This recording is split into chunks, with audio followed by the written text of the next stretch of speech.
Hello and welcome. My name is Lisa with IVF Manifesting a Miracle, and I'm so excited to have my guest and fellow fertility sister friend here on for a Soul Sister conversation. This is Dani.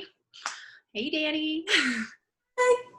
Dani's a local Denver girl as well, and we connected probably, that was last year in the winter when we met for some tea and just actually had, what was our drink? A fertile myrtle kombucha.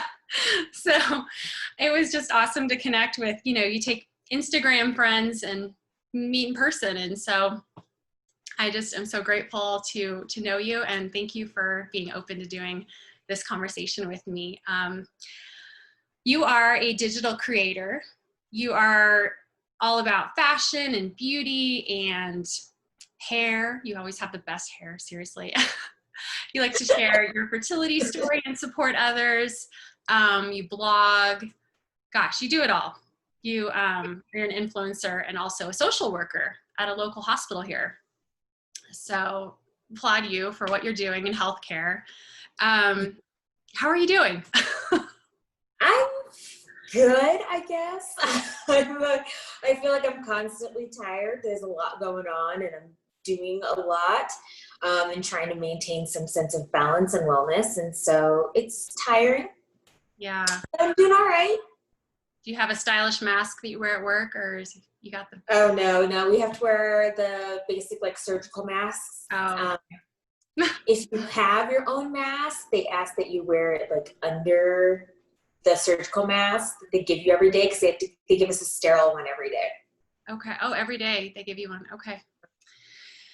Wow. Well, there's so many reasons I reached out. I want to talk to you. I mean, just as a fellow fertility sister, and also I really want to personally, extend my reach to more women of color, Black women, brown women, and you are my first kind of diverse soul sister conversation. So I thank you for being here and having this conversation with me. Thank you for having me. Of course. I thought it might be kind of interesting to share some facts with people as far as being a Black woman going through fertility struggles. You have done an amazing job sharing a lot of information on your platform on Instagram. And I'll kind of highlight some of the things that I've read from you, from others, that Black women are almost twice as likely to experience infertility than white women, but less likely to seek out care. Also, Black women make up less than 5% of all fertility doctors in the United States. Just those numbers, it's just astounding, really. And I know when you've been in your search for fertility clinics and things like that, you weren't really seeing the diversity yourself. Can you share some of your perceptions, what you've experienced and your start of seeking out treatment and things like that? Yeah, I mean, in general, when I do search for a new primary care doctor, because I've changed insurances, is usually why, or I've moved, I always first try to see if I can find a doctor of color. Mm-hmm. If I can find a Black female doctor, that's usually my ideal for primary care and for OB-GYN. But when I started searching here in Denver area, I did not see any opportunity in my insurance networks to connect with a primary care provider or an OB-GYN that was a Black woman. And so I been based off of, recommendations, Google research, all of that. And then when I was moving towards fertility clinics, I pretty much did the same thing. I searched online, I searched within my network, Googling their names after finding them on the insurance site, and then reaching out to other women that I noticed had been going through fertility treatment as well. And that really helped too, to kind of get an idea of what they experienced from specific doctors and specific clinics, which is how I ended up narrowing down where we decided to go. But, okay. Even at the clinic we went, there's no Black endocrinologist. Yeah. Yeah, and I know you and I kind of talked a little bit too on the side, where being in the clinic and you don't see that really diverse representation in the pictures, or probably marketing, right? I don't know.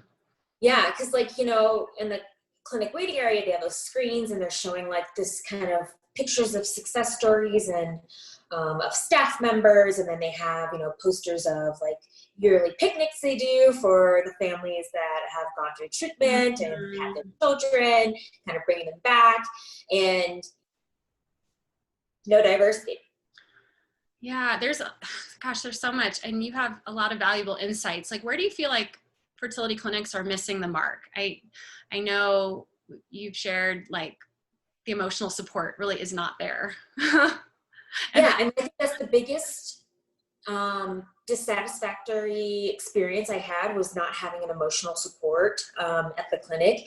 They don't have social workers there to do kind of that counseling or any type of counseling services available for the men and women that are coming through the clinic and are experiencing a lot of the roller coaster of emotions that you go through when you're having issues with fertility.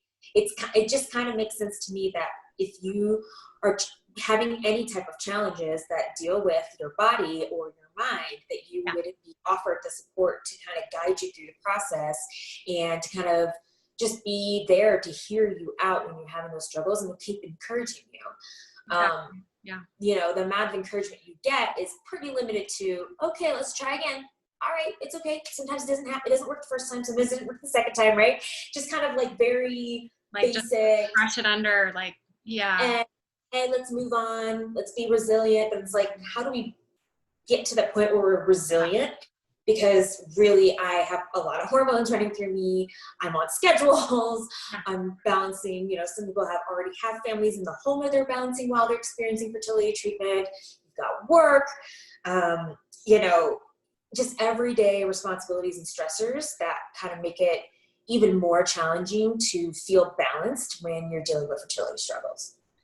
Totally. I mean, I remember the same feelings that you've expressed too, just feeling like kind of like pumping people through the system, it's just, there's a lot more empathy that can go into it, and just hearing the same kind of feelings from a lot of different women. Definitely what calls me in this work is providing that need that is not there, the emotional, and you and I being in healthcare and my background's in occupational therapy, it's like everything, it's a holistic approach, like your mental, your physical, your emotional well-being, it all is so important. Can you share a little bit about like your fertility story, kind of where you're at, what you've gone through so far? Yeah. So our story started in around August of, we're in 2020, so 2018 is when we officially actively started trying. Thought, get off birth control, your body will bounce back out, get pregnant right away because you're no longer taking pills, right? Like the stories that you hear from everybody about kind of how it happens naturally. And months went by and nothing. And then everybody just kept saying, oh, it's your birth control trying to flush out. Like it's going to take 6 to 8 months before you're really going to notice a difference and that you're going to really be able to get pregnant. Well, year mark comes around August 2019 and I'm like, all right, I'm done. Like I've done the 1 year that they recommend at my age and I'm going to get in with the OB-GYN. And so I connected with a brand new OB-GYN. I hadn't had one since I had moved here in 2017. And I had just been going to a PCP and getting all my. Same with me. I never had an OB until I needed one after like the fertility when you get moved on. I never had really an OB. Yeah, I've done both. And it's hard to find a doctor you trust. So when I moved here, I first was just like, instead of getting 2 providers, I'm just going to get one and try it out for a while. So I got connected with an OB-GYN and told her what was going on right away. She was like, all right, we're not going to play around with this. We're going to get you on Clomid. We're going to give this a try. You get to decide the timeline. I recommend giving it 3 to 4 cycles before we move you on to a referral to a fertility clinic. So I tried that out for, I think, 4 cycles. And I felt like I was losing my mind the entire time. And it was just not the best experience for me.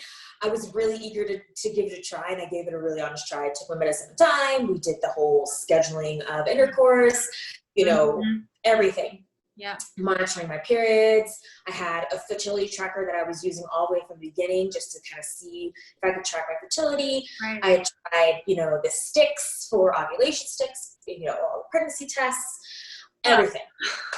And it still didn't work. So my OB-GYN was like, you know what, I think when I was going into my last cycle of Clomid, she was like, let's do one more, but in the meantime, I want you to make an appointment, so maybe this will help bridge that time. So then I got connected with the fertility clinic. And our first visit was in December, and it actually got delayed. Our first appointment ended up having to get pushed back because the doctor had an emergency. So even we had this appointment, a month and a half out, and it ended up getting pushed back. So then we did get in eventually, and immediately was like, okay, here are the tests we're gonna do, because we already know what you've already done. Let's get some more detailed answers of what's going on. Yeah. Get the results back. Nothing's wrong. The unexplained. So we're falling into the unexplained category. And in a way, you kind of feel relieved because you're like, there's nothing medically like hardcore holding us back. We don't need any major intervention. So this means it could happen. But at the same time, it means you have no idea what is going to happen and how long it's going to take. So we went into it thinking, okay, we know IUI is one of the recommendations. We'll give it another cycle or so, and then if we don't get pregnant, we'll come in for IUI. So then we started IUI. I think our first cycle was end of January, and that failed. And then we had our second cycle at the end of February going into March, and then that failed. And we sat together and just kind of said, what do we want to do? So it had an emotional toll on me. I was at a point where I was like, I just don't think I can manage going back into this clinic one more time, knowing that I'm not necessarily feeling connected with the providers that are going through this process with us. Yeah. But I got really frustrated. To tell you the truth, I got really frustrated and just was super disappointed in the interactions I had. So we both agreed we would just take a break. We weren't going to go straight into a third cycle. And then COVID hit. So it was one of those things where it's like, God always has a different plan than I do. So yeah. And you're a woman of faith. I know you're a woman of faith. And yeah, I really was like, you know what? I think all of this fell into this timeline for a reason. The fact that I felt compelled to take a break. And then it was right in time for when they would have forced us to take a break anyway. It would have been mid-medication cycle. Yeah. So, two IUIs, and then you may consider like just a break. And what's your next step kind of? Do you have any plan yet? I don't know. So we're kind of just doing the natural cycle situation to see, what happens. We could go in for one more IUI. They said that they recommend 3, and at 3 you kind of plateau in terms of chances of success. And so we still kind of have that option on the table, but I'm not sure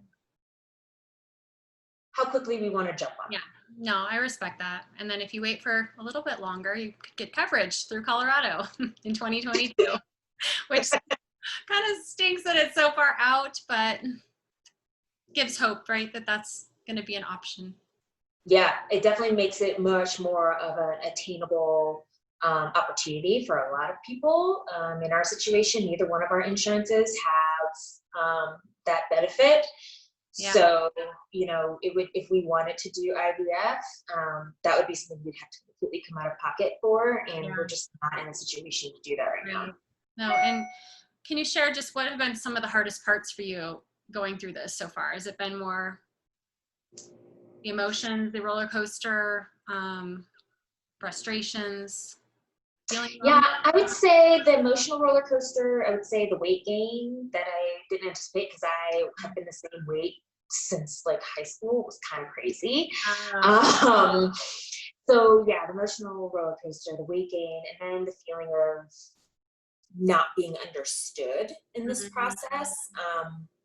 That's why I'm so thankful for the Instagram community, that when I started talking about it, I actually started receiving a lot of messages from women across the United States, across the world, but especially locally, that were like, hey, we may have met at a conference locally, may have connected in a blogger event, or they didn't know me at all, but somehow found me through Instagram. And I've built relationships that way. Kind of saying, hey, here's what I experienced, here's what I went through. And I found that opening up more about it has helped because I don't feel super alone.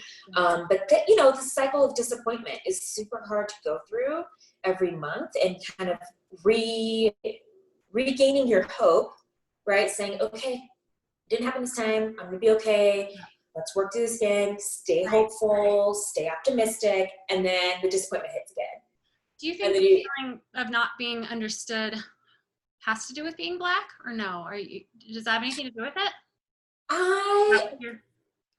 Partially. I feel like it's a combination of things.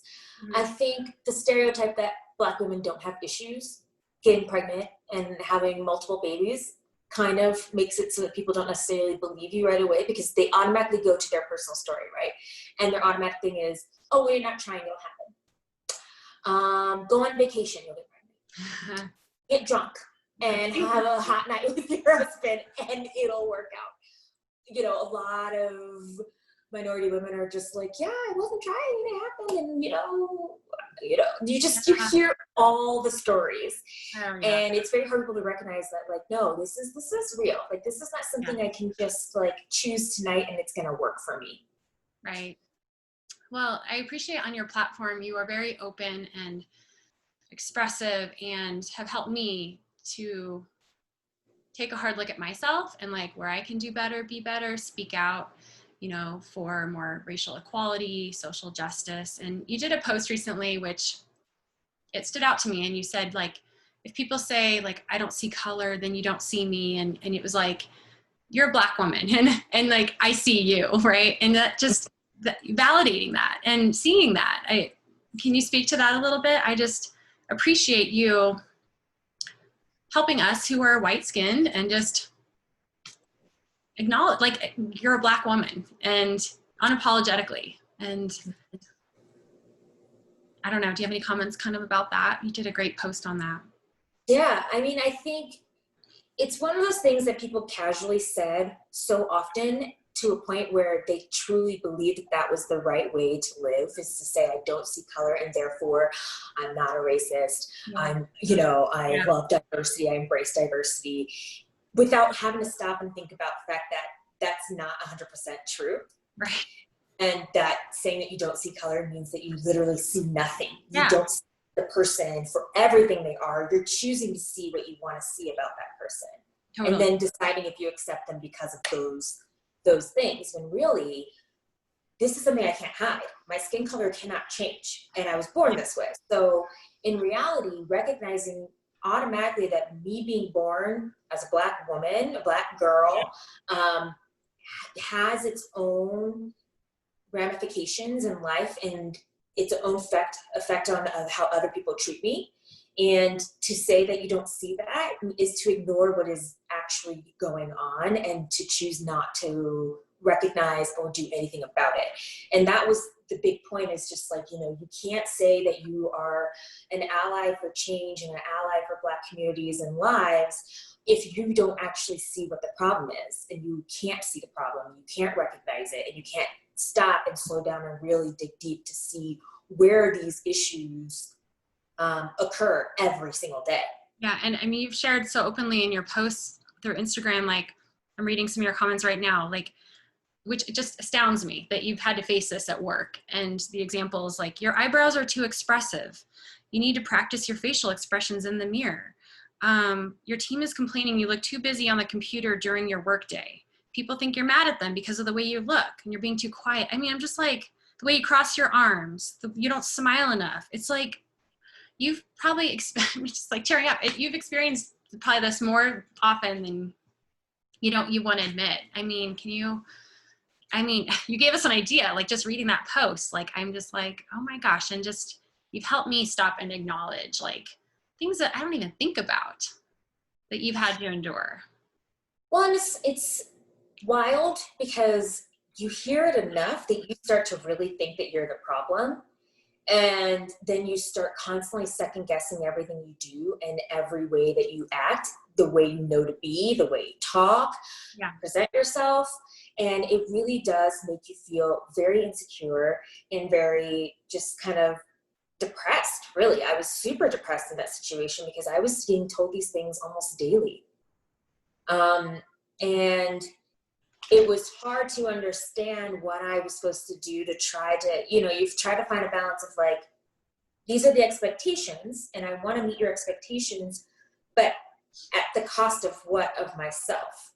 And I want to give this a good chance, and maybe obviously I want to take feedback and I want to take constructive criticism, but when it becomes something that is completely surface level and breaking you down because you are different than everybody else, and they don't want that. They want you to fall into line of what everybody else is doing, even though you are not the same as them, you don't look the same, and you don't bring the same skills to the table. Right.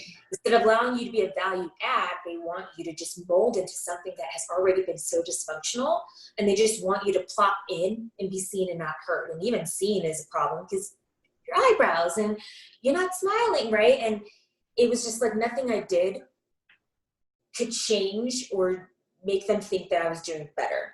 Yeah. And so at some point you just kind of give up. And unfortunately, a lot of places, employers don't necessarily want to break down the basis of where these ingrained and systemic behaviors come from. They just want to kind of slap a label on it, say, take a webinar of diversity inclusion. We have one diversity inclusion officer that we hired out, and they might be Black or they might be Hispanic or Latina. You know what I mean? Like they have these things. They're like, because I did this, that should be enough, right? Yeah. Right. But it's like, but even those people in those positions don't feel supported, because now you put them in this position with this title and this expectation that that's supposed to fill a gap and resolve the issues that people have with racism in the workplace. But it doesn't, because then if you go to them with those complaints, they're kind of limited in what they can do because the organization has not provided the support they need to actually institute any type of change to support people of color in the workplace. It's just the system needs to change from the ground up. And it's like I've read and heard, I mean, just the way it was built to protect white, right? It's just. Yeah, it was built to continue to build up white people and continue to diminish the presence of Black people. And even though they open up a few opportunities for Black people, because that's their expectation, is that you're not discriminating based off color, culture, sexual orientation. They label these things in their little policies, but the numbers don't add up. Saying you have 2% of people of color in your overall employment, and that's supposed to show that you've met your diversity quota. That's not enough. And even then, that shows that they're even more vulnerable to attacks because of them being different in that environment, because you haven't surrounded them with enough people who they can relate to and that can build them up and can protect them and support them. Yeah, I've been reading a book too. I don't know if you've heard of Untamed, Glennon Doyle, but she has a whole chapter on racists and just talking about, if you live in America, like we're poisoned by the racist air we breathe. Like she talks about this and turning yourself like inside out, really. We have to go within. It says revelation must come before the revolution, Getting uncomfortable, sitting in the discomfort, sitting in, not being a coward, facing this, like really looking within and admitting that we might get it wrong, say the wrong thing. But it's like she says, that's the closest you can come to getting it right.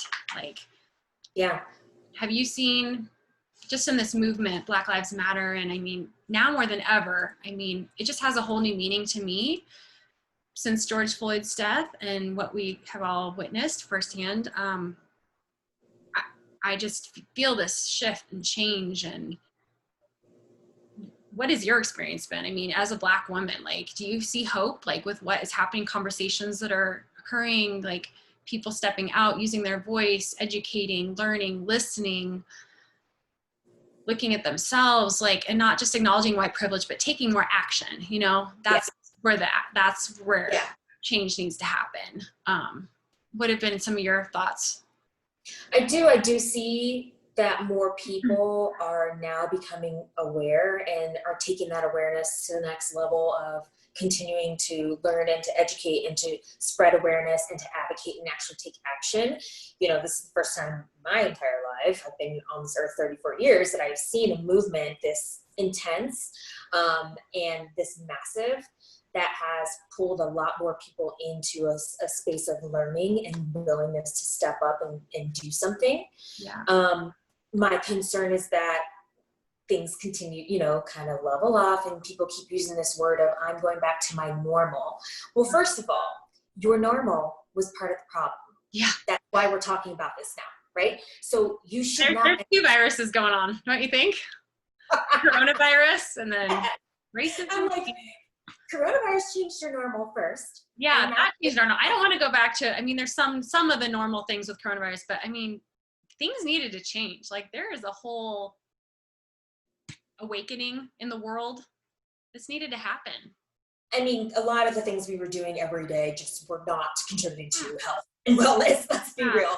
And so the fact that people are taking steps to do things that they should have been doing before to keep us all safe and healthy is kind of sad that it took this to figure it out. But there's that side. And now we're in a movement with Black Lives Matter and trying to, you know, fight for racial justices and to fight against the injustices and to really fight for change when it comes to the freedoms that police officers have that no other career or professional gets to have. Like, we all are held accountable for our bad behaviors and for making mistakes on the job, and somehow police officers are supposed to be above the law instead of enforcing the law. Yeah. It's very odd.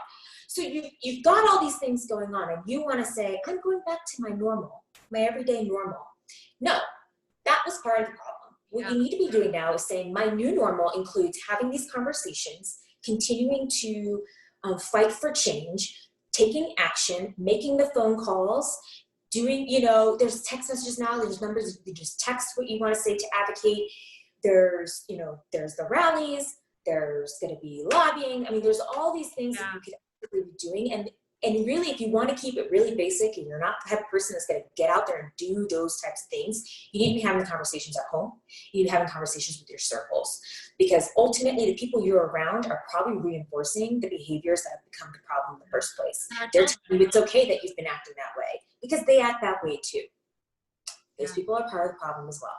Yeah, and our children, like, I've had this conversation with my husband, like, changing it within the home for the next generation. Our daughter's only 2. But you can never start too young. And when you look at the timelines, you know, I've seen a lot of great posts showing you about the natural growth and stages of development, and at what age kids start to see color and they start to identify with what they consider to be their likeness based off what they're around the most, right? So it really is important to start with the kids early, even if they're not able to get out and socialize during COVID. What they're taking in every day through the TV, through the media, it needs to be encouraging equality and, you know, understanding, and basically all the everything that we can be active about as adults, because we have full conscious abilities. We need to really be teaching the kids early on, because it becomes more normal for them to see color and recognize injustices and fight for equality once they can see, like, okay, this means something. I understand this. My mom has always told me about this. My dad has shown me this.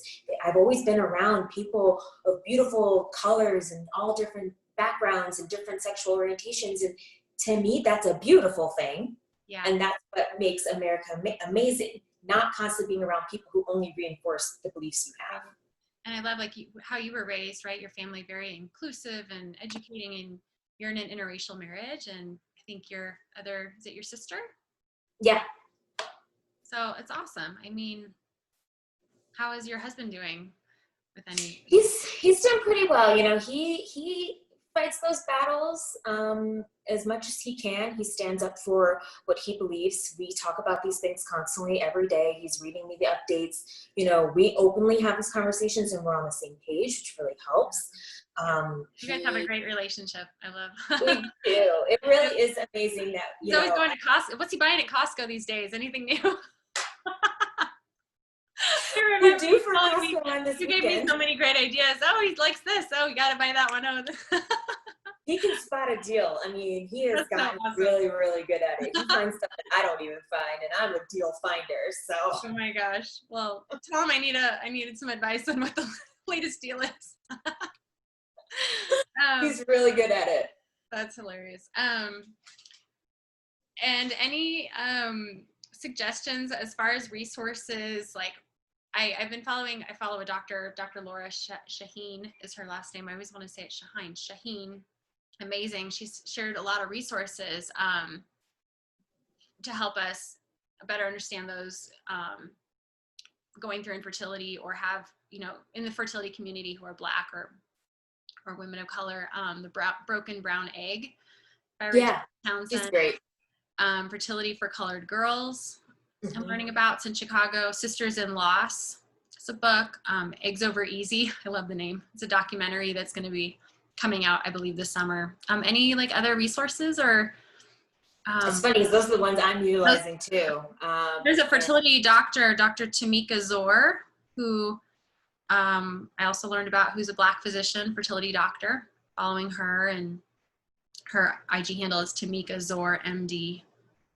So yeah, any people can find you at, you have two handles, right? I do. My primary handle that I've been doing a lot of my influencing all this time is at DW Bella, and that's where I share my fertility stories. And then I have a second page that is kind of more of my new passion project. It's dwbella.lifestyle, and it's a lot of building up and motivational messaging, and it taps more into my social work side, my LCSW side. So I'm giving a lot of guidance and support in kind of self-growth and overall wellness and empowerment so that you can achieve any goals you may have, whether it's in relationships, whether it's in career, whether it's personal growth and fitness. Like, we cover all of it. So it's still growing and developing, but I think we've gotten a good groove. And it's a great page if you're interested in kind of having those daily affirmations and actionable ways to really achieve overall wellness. Yeah, I'll link both of your handles when I upload this. It'll be on YouTube, Instagram, probably Facebook as well, if you're open to that. Yeah, I mean, hey, I'm on all of those. Yeah, you are. Well, I am so grateful for this conversation, and I can't wait to see you in person again. We need to meet for another kombucha. Yeah. But, I mean, they have a lot more stuff at that spot now. Oh, okay. Yeah. I come down there. We'll visit after work or something. Yeah. But thank you. I'm cheering you along your journey. I'm honored to call you a fertility sister and be there for you. And, thank you so much. So glad we got to do this. Yes, thank you. And for anyone who's in search of extra fertility support along their journey, I offer coaching support, and I have a book that just came out, Hold On Baby. It's on Amazon. And yeah, reach out to me at ivfmanifestingamiracle.com. And yeah, thank you again, Dani. I love ya. Thank you. Bye, everybody.